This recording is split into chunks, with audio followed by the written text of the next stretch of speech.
Thank you for tuning in, folks. The WRT Boxing Show. Representing the WBO, the super lightweight champion, Maurice Hooker, making his first defense on the road, being a road warrior, going to Oklahoma City to take on Alex Saucedo. Will he defeat him? Will he lose? That's what we're talking about right here on the Double R. The Double R. The WRT Boxing Show with Mr.A. Yeah, I remember that little intro, that little snazzy intro. Now, thank you for tuning in. Thank you for taking your time to support the show. I give you my thumbs.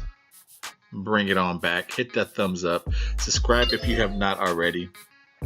And if you have not became part of the show and you're a new viewer, the show goes live at 6 a.m.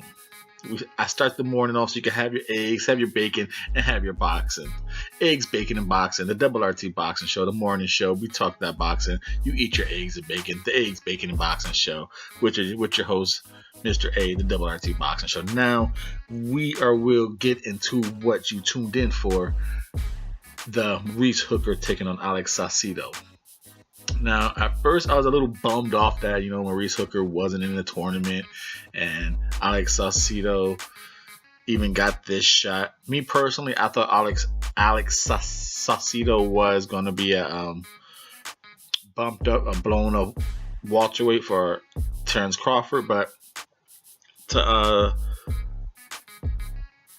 Bob Arum, was able to get this mandatory, because if I'm not mistaken, Maurice Hooker was in, because I remember his name was one of the early ones drawn into or mentioned with the tournament, but Bob Arum was able to enforce that mandatory shot, pulled him out, and now he's out of the tournament.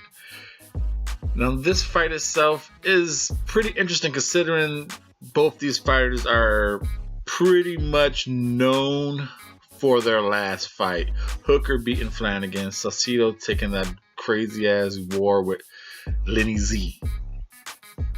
So this is their biggest fight, and it's not only labeled as their biggest fight, it is their biggest fight. Hooker, they say becoming a champion is easy. The hard part is staying the champion. This is his first defense, road warrior style, which is very strange indeed. Not strange. I just find it a little peculiar that Maurice Hooker is fighting Oklahoma City. Like he consider it's a network deal here, or I don't know if you want to call it a network, but different streaming apps, whatever. Because remember, Alex Saucedo is ESPN. Maurice Hooker, remember, he's with the DAZN, so it's shown that his business can be made. I don't want to hear no other side of the street shit, but it's just weird that DAZN lost the purse bid. Because when you think of purse bid, you think of DAZN just has that fucking money, It's just weird that ESPN beat them. They got a nice little purse. They got Disney money too, but ESPN putting that money for an Alex Saucedo fight, it's weird. But you going with the fight of Alex Saucedo coming off Lenny Z, Hooker coming off the more shocking. Like I said, both those two fights had shock appeal. Alex Saucedo shock appeal against Lenny Z was for the hellacious battle that was going on. Maurice Hooker shock appeal was more in a beneficial to him. It's like he was shocking the bar, like, oh shit, he's actually dominating Flanagan. I picked against him. I didn't think he'd be able to dominate Flanagan like that. Back foot jabbed him, easy, simple, basic boxing at his best. And going into this fight, everyone knows Alex gets hit a lot. Clean, cuts easy. That's definitely a problem. Like I said, Maurice Hooker, he's a little wide with his combinations. He's nothing but his best is back foot jabbing. He's not, to me, he's not his best when he's the aggressor.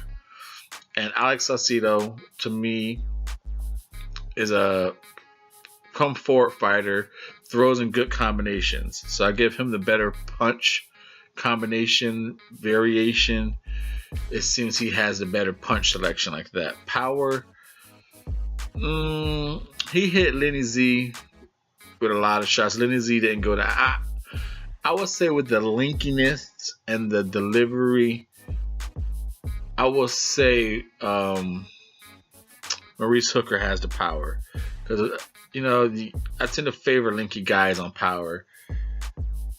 Movement with the legs, Maurice Hooker to me uses the ring better. He with his feet, he has better feet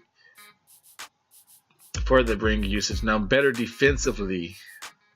Like I said, we all agree that Alex gets hit, but Maurice Hooker, if you can catch up to him, he's hittable. His defense is not really blocking shots and rolling with punches. His defense is keeping a long distance with the jab and moving the ring. That's his defense. He's very hittable when it comes to getting him against the ropes or catching him getting close to him.